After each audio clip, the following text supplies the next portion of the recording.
one of the most exciting things about brand managing the Masters of the Universe Classics line was, for whatever hand of fate was dealt us, we had full access to the Princess of Power characters. And that meant we could do the entire cast as action figures for the very first time. And of all the characters, I think really after She-Ra, the one that excited me most was Castapella. Not that I have a thing for brunettes in yellow skirts or anything, it's much more about the vintage line. I only had She-Ra and Castapella. Well, my sister had a whole bunch of the She-Ra dolls, but she got doubles of Castapella and She-Ra and bequeathed them to me since she didn't see the reason to need two She-Ras, and now I had He-Man's sister and He-Man's sister's magic friend to add to my Masters of the Universe world. I don't know why I never bought any others. I loved the She-Ra cartoon. Anyway, when we did do Castapella in Classics, I sent my sister one with a thank you and said, here's for letting me have that Castapella figure way back when. And I don't know if she ever remembered it or that she even bequeathed me a double she got for her birthday. But hey, Castapella is cool, and not just because she's got that voyeuristic tendency to stare at Prince Adam while he's sleeping, but she adds magic to the good guy side. Since the bad guys have a very powerful sorceress on their side, i.e. Shadow Weaver, who, yes, I know, is a subscription-only figure. Hey, but now we were going to do a magic figure for the girls' side, or rather the good guy girls. The good guy girls' side? The guy girls' good girls' side? I don't know, but you know, Shadow Weaver and Castapella are actually connected, since Castapella was the apprentice of Shadow Weaver before the Dark Times, before she turned to the evil ways. The whole thing about being light spinner and all that. She's actually got a really cool backstory, and I kind of do wish we had gotten to a light spinner figure, especially because we kind of probably just put an alternative, different expression Shadow Weaver head, and that would have solved a lot of issues. Anyway, this video is about Castapella and not Shadow Weaver, so let's talk about her. Well, there's not too much to talk about. She's the president and queen of Mysticor. Etheria is broken up into many different kingdoms, kind of like how Eternia has the Adrenos and the Avions and all that, but with Etheria, there's many more independent kingdoms. There's not sort of one Eternos the way there is on Eternia. And Castapella is one of the many characters in She-Ra and in many animation that is voiced by the very talented Melanie Britt. And if you think that the voice that she did for Castapella sounds like Audrey Hepburn, I can't do an Audrey Hepburn, you're not off the mark. She modeled it after Audrey Hepburn to make her voice different from the other characters that she voiced. And you may also be wondering, well, where's Castapella in this image? I don't see a girl with brown hair and a yellow skirt. Well, that's because she was a character who was changed very much. Her original look was what wound up in the animation. But then Mattel changed the prototype colors, and she went from having blue accents and brown hair to blonde hair with a yellow accent, although the hair did get darkened a little in some of the versions.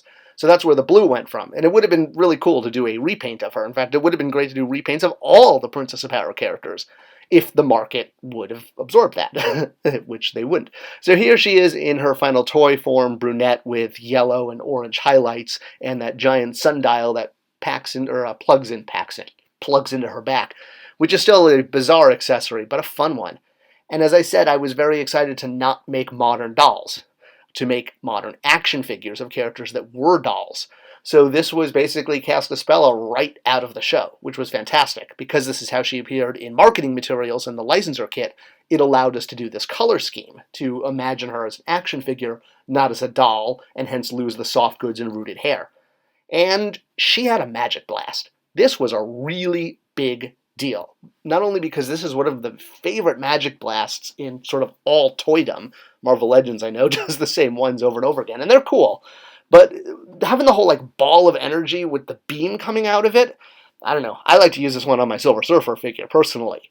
And I think it works perfect with the color scheme of the other included bubble energy effect that he comes with. But regardless of the end use, I really wanted to do more of these. Because in Masters of the Universe, there's so much magic, or so many characters that use magic, and they're constantly lighting up these orbs and firing off energy and blasting, especially in the 2000X series. And that was kind of the issue, was in the 2000X series, everyone's giant magic balls that they create when using their powers became kind of a signature image style of that series. And a lot of the people who worked on that series Well, it left a very bad taste in their mouth. And I really wanted to do more magic energy blasts. I wanted to do a whole pack of them. And unfortunately, when a line underperforms, even if it has nothing to do with you but the entertainment, you kind of wind up doing a walk of shame for like the next several years because you worked on a brand that underperformed. The same thing happened to me very much so on Green Lantern. The toy line was great, but unfortunately with the movie underperforming, that meant the toy line underperformed at retail, because there was no movie hit. And so because of that, yes, it definitely sets people back. So the people working on the 2000X line were like, yeah, we're not doing anything that has to do with that show. It was always a fight. All right, speaking of this image from 2000X, that was a perfect transition because that hand, doing a spell casting hand was obviously very important for Castapella, and we didn't have it in our tooling bank. And I know a lot of people might be saying, well, okay, well, why don't you just tool up one extra hand? You're already doing that giant dial on her back. Well, it kind of comes to, do you do the giant dial on her back and her unique head, or do you do a unique hand?